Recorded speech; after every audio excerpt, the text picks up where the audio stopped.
రూపాయి మారకం విలువ అంటేనే పతనానికి మరో పేరులా మారింది. పడిపోతూ పడిపోతూ ఇప్పుడు 90 స్థాయికి పతనమైంది. అంటే ఒక్క డాలర్‌తో మన రూపాయి విలువ రూ. 90 అయిందన్నమాట.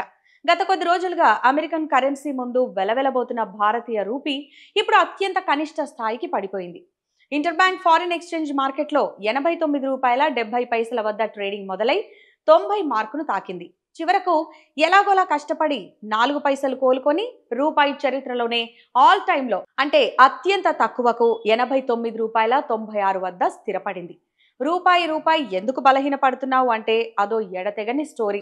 విదేశీ పెట్టుబడులు తరలిపోవడం, అమెరికా, ఇండియా మధ్య వాణిజ్య ఒప్పందాలు కుదరకపోవడం, ట్రంప్ సుంకాల దాడి, విదేశాలతో వాణిజ్య లోటు ఒత్తిళ్లు ఇలా సవాలక్ష కారణాలున్నాయి. మొత్తానికి ఈ 11 ఏళ్లలో రూపాయి విలువ రూ. 31.33 క్షీణించింది. బాగా బకచికిపోయింది. దీనివల్ల దేశ ఆర్థిక వ్యవస్థ మీద పెను భారమే పడే ప్రమాదం ఉందంటున్నారు ఆర్థిక నిపుణులు. దిగుమతులు భారం అవుతాయి, ముడి చమురు ధరలు పెరుగుతాయి, రవాణా ఖర్చులు పెరుగుతాయి, ఫలితంగా ద్రవ్యోల్బణం పెరుగుతుంది. ఇక్కడ ట్విస్ట్ ఏంటంటే ఎక్కడ ఏం జరిగినా, ఏ రేట్లు ఎంత పెరిగినా ఆ భారమంతా పడేది సామాన్య ప్రజల మీదే. ఇది మాత్రం పక్కా.